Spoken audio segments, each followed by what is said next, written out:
Hello and welcome to the main course. Dish up some food for thought. Our aim today is to understand the idea behind integration by considering two examples, but without using formulas. Only when the idea is clear will we see how our examples translate into formulas. Let's start with a simple square, and we define the area of the square as 1 unit, say 1 meter by 1 meter. To make it practically relatable, we stand on a lawn and think about the square as a stone tile which we'll use to lay a pathway across the lawn. We are interested in the combined area of all tiles as we add more tiles to the right. For the first tile, the area is of course 1. When we expand the pattern with another tile to the right, the area becomes 2 units. Add another tile and the area becomes 3 units, and we can continue like this. We see that the area increases by 1 unit for each unit that we move to the right, or that the total area equals the number of units we've moved to the right. Remember that for a bit later on. Let's leave this example for now and start over, but this time using a tile that has been split across one diagonal, forming a triangle with 2 sides equal in length. Since the square's area is 1, the triangle's area is a half. If we again expand the pattern to the right and lay a larger triangle, it becomes wider to the right but also longer to the top. This means that 3 additional triangle tiles were needed to expand the pattern 1 unit to the right, as opposed to the 1 square that was needed in the previous example. The area therefore increased from 1 triangle or half a unit to 4 triangles or 4 half units.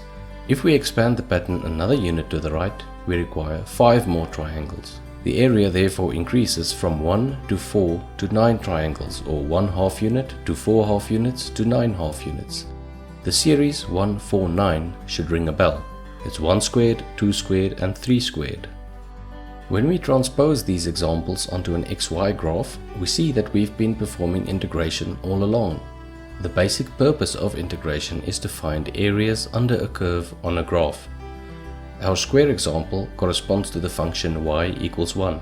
As x moves to the right, creating a rectangle increasing in size, the cumulative area increases with the amount that x moved. The integral provides the cumulative area under the function at a specific point, rather than the function's value itself. Since the cumulative area under the line y equals 1 equals the distance moved to the right on the x-axis, the integral of 1 equals x. Also compare this with the formula for the area of a rectangle, namely length times width, or in this case x times y. Since y equals 1, this becomes x times 1 or just x, which is the same as the integral. It gets a bit more difficult for the triangle example, but the idea remains the same. Instead of y equals 1, we now have the function y equals x as the long side of the triangle. What a bonus that this is exactly the integral we've just calculated for y equals 1. For each unit we move to the right on the x-axis, we also move 1 unit up on the y-axis, as the case was for the integral in the previous example. Remember that the area of the growing triangle increased from 1 to 4 to 9 small triangles as we moved to 1, 2 and 3 on the x-axis. The integral is therefore a quadratic function, x squared. However, there's one thing we must remember. The 1, 4 and 9 was in triangles, or half units, not squares or whole units. So we have to multiply the x squared by a half to express it as whole units. And that is why the integral of y equals x is given by half x squared. We can again compare it to the formula for the area of a triangle, namely half the base times the height. In our case, both the base and the height equals x, so the formula becomes half x squared, which is the same as the integral. Let's conclude with 2 last important factors to consider when dealing with integrals. The first is that the integrals are calculated between different start and end points. Up until now, we have started at x equals 0 each time, let x increase to 1, 2 and 3 and calculated the cumulative area. But we can calculate the area between any 2 x values by substituting their values into the function of the integral and subtracting the one area from the other. To calculate the area between x equals 2 and x equals 3, we calculate the integral in the point 3 and subtract the integral in the point 2 from it. In our example, it becomes 9 halves or 9 triangles minus 4 halves or 4 triangles equals 5 halves or 5 triangles. But we don't have to work with whole units only. The area between x equals 4.5 and x equals 7.8 are calculated in the same way. It just gets a bit too difficult for mental calculation.